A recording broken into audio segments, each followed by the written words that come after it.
Small order back from PSA, 10 cards, regular service. I submitted them, I want to say, sometime around like November, December of last year, and they just came back. So I use PC Sports cards. These guys also do consignments. I'd recommend them for both probably. They have implemented a new portal, so it helps kind of keep track of the workflow, gives a little more transparency to customers, which everybody could only ask for, right? So mostly baseball here. Modern, some ultra modern, and here we go. Let's start from this side.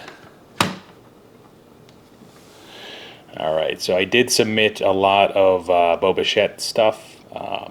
So I got a 10 on the refractor here. Not sure what the pop is now on that. I'll just probably put that up on the screen.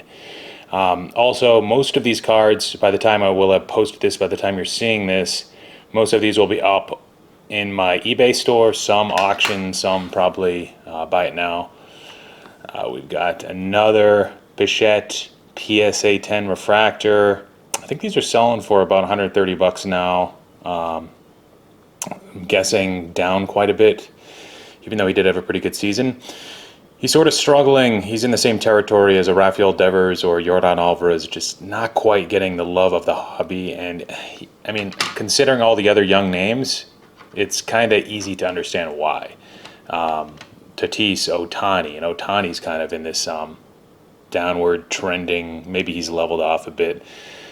But I don't think he's going to start to get hyped till about February, just based on all the other guys. And you've got the prospects. Wander Franco left a lasting impression, and that's what it's all about, guys. That lasting impression. It's more powerful than accolades, I feel like, with regards to the short-term hobby appeal. Everybody's remembering the second half, the last couple months of Soto, and people are remembering at the same time Ohtani's second half struggles from the plate, at least. And maybe wondering if that's going to affect him next year. Is he going to be able to put up the same numbers if he has been figured out? Maybe the pitchers have adjusted to him. Maybe he just got a little bit tired. Maybe he's got a chance to adjust back. He's got a chance to be more consistent from the pitching side of things too. So it'll be interesting to see what we get from Ohtani. But Ohtani, Vlad, they've got to compete with Wander, Bobby Witt. Pretty soon, Julio Rodriguez looks like he's going to make his debut at some point next year, potentially early on. Who's added to the 40-man. And then you've got Mike Trout, of course, and you've got some other young guys like Tatis, Soto, eventually Acuna, who did take batting practice recently. This is a real nice card. Real pretty. I think these ones are selling for about $250, $275 in PSA 10. We've got a Topps Chrome Black Orange, number to 25, and this is surprising to me. I'm pretty sure, I think like right here, there's some hollow foil bleed. There's like a kind of a missing piece. So you see that hollow, the card stock kind of shining in. So I think I was expecting it, hoping for a 9 on this. This is a really tough grade. The card stock's a little bit thicker. I noticed that especially on the base were even in rougher shape than these refractors, which do have a slightly different coating on the front. But so that's a pretty big card, one that's not very liquid because it's Topps Chrome Black, and who cares about Topps Chrome Black? I think they were slated to create that again this year, but they did not. Didn't really do as well as what we had thought on the secondary market, I guess. Wax prices and singles wise. So this one I'm a little surprised about, a little bummed. I expected at least a 9 on this. Now it does have these vertical, if you want to call them roller marks or refractor lines, but I guess it does bring it out a little bit more now that I'm seeing it. So, but to dock it down to an 8, that's too bad. There's probably something else I missed. Nice bold autograph on this one. Of course, Lindor didn't have a great year, but he's still young. I think he had a respectable second half at least, but I don't know what to expect from him going forward. I was kind of hoping to be able to offload this. He's had a number of kind of, very good years in a row, but not great. And I think there's a chance the hobby might start to turn towards maybe other shortstops and other youthful players perhaps over him. Such a beautiful card though. And I think I bought this before like the Topps Chrome Refractor Mania was in full effect, so I got a pretty good price on this. So yeah, maybe I'll send this to SJC. I don't know. Anybody's interested, let me know. I think it's pretty clean, corners wise. Centering's okay. Maybe top to bottom could be a little bit better. The back is pretty clean. All right, this one. This must have been the only two basketball cards. One of two. Jamal Murray. He hasn't played in a while. Kind of one of the guys I was prospecting on. Didn't work out as planned. This one has a pretty ugly print dimple right in the middle of it. So, I mean, technically it's not enough. Maybe knock it from a 10. I would have assumed, though, just based on eye appeal, based on maybe some other small defect on the card. Centering is decent, to give PSA some credit, but I wasn't really thinking I could get anything more than a 9 on this. So I'm guessing the rest of the surface is pretty clean, though, and that's why I got it. But still, with that dimple being very apparent, maybe one of the worst places on the card it could be, smack dab middle, not hidden in the uniform or in the body. But yeah, the back's pretty clean. So that's a pretty nice hit. Green prisms, I'm a fan of, even the non-color matches, just because it's an original color. Now, I wouldn't overpay for one. And when you buy these in basketball, you've got to understand that they're not even close to as liquid, unless it was like a team uniform match. It's never going to be as liquid as a silver. For the most part. Although in more recent years, it's getting more difficult, I think, to sell silvers because of those the print runs there. So, and I have noticed with certain cards. Now it's Jason Tatum who's got that green match, that green uniform match.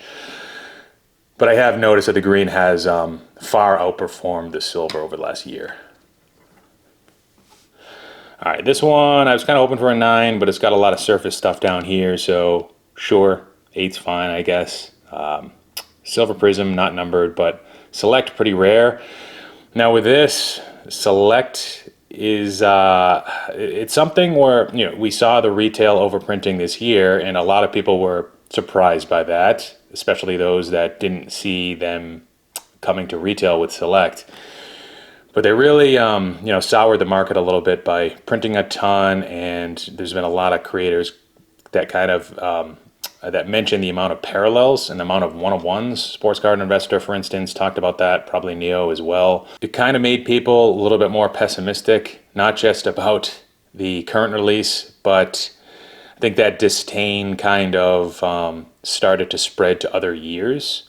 So I've seen it with 2018 football. I've got some field level select silvers of Lamar Jackson, and they've slipped quite a bit. Also with basketball with Luka, I've got what do they call them, a courtside base, and that hasn't performed well, like compared to other. Of course, all of Luka stuff's down, but I'm talking about compared to other parallels from other sets. This one here, this one's got to be the pop's under 20. I think at this point I have at least 6 of them.